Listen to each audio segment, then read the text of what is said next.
Zdravo svima. Hello everyone. You're watching Serbian for You channel. This is a channel for learning Serbian and exploring our culture. And I'm Jelena, Serbian language teacher for foreigners. This is the episode 9 in our travel and language series across the Balkans. So in this episode, I will take you to one secret place, secret getaway, just 1 hour from Belgrade. So stay with me so you will find out where that place is.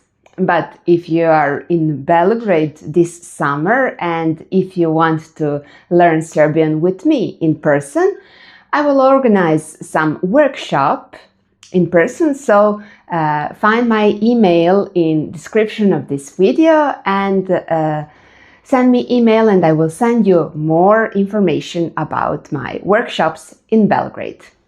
And now, let's go to that hidden gem 1 hour from Belgrade. Kada od Beograda pođemo na jugozapad, na malo više od sat vremena vožnje stići ćemo do ovog dobro čuvanog mesta za uživanje i odmor.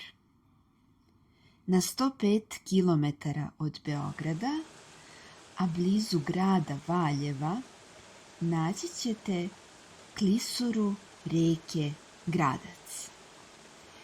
Klisura znači malo, usko mesto između 2 planine kroz koje teče reka.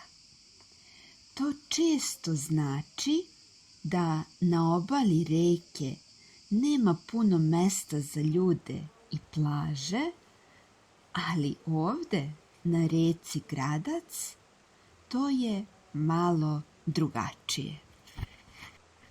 Sa puno malih plaža i puno šume uz obalu, reka Gradac je odličan izbor kada je napolju jako toplo. Voda u reci je dosta hladna, ali ljudi se kupaju kada je leto. Gradac je jedna od najlepših i najčistijih reka u Srbiji. I zato ovde još uvek ima mnogo različitih životinja, ptica, leptira, vilinskih konjica, a u vodi puno riba, ali i rakova, kornjača i nekih vrsta zmija. Mi na sreću nismo videli ni jednu zmiju, samo prelepe vilinske konjice i male i velike ribe. Mi smo do reke došli iz sela Degurić, iz koga je prilaz reci vrlo jednostavan, vrlo lak. U ovom selu ćete takođe naći i konjički klub gde možete jahati konje, kao i jedan mali kafić u kome možete popiti piće. Restorana ovde nema, tako da je dobro da ponesete neku hranu sa sobom ili da restoran potražite malo niz reku bliže gradu Valjevu. Ili na drugu stranu, bliže izvoru reke, kod manastira Ćelije. Uz samu reku ispod manastira se nalazi restoran u kome možete jesti rečnu ribu, ali ako dolazite ovde ponedeljkom, restoran neće raditi. U ovom delu reke Gradac, u selu Lelić, ćete naći lepu, dugu i lako pristupačnu stazu kroz šumu.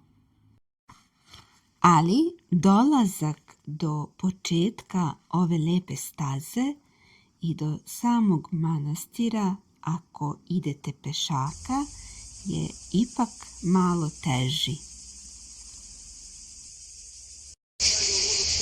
Došli smo do manastira Ćelije, stazom koja ima 930 stepenika.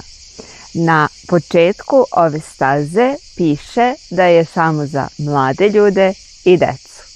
Ali ne brinite, ovde se može doći i autom. Pored manastira se nalazi parking koji je otvoren do 7:30 uveče tokom leta.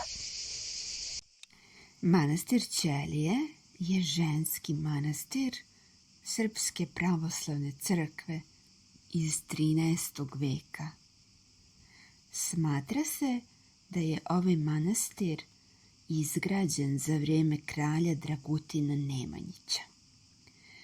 U 18. veku Turci su zapalili manastir Ćelije zajedno sa još 13 crkava u Valjevskom kraju, ali je posle 2 godine manastir rekonstruisan.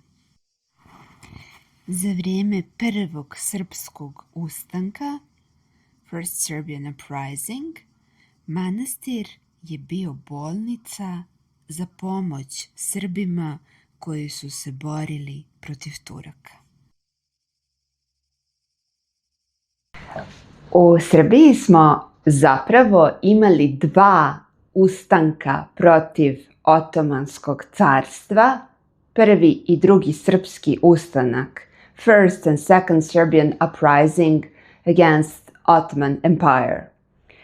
Srbija zapravo nije imala svoju autonomnu državu već 5 vekova, skoro 5 vekova, od kraja 14. veka i tada, 1804.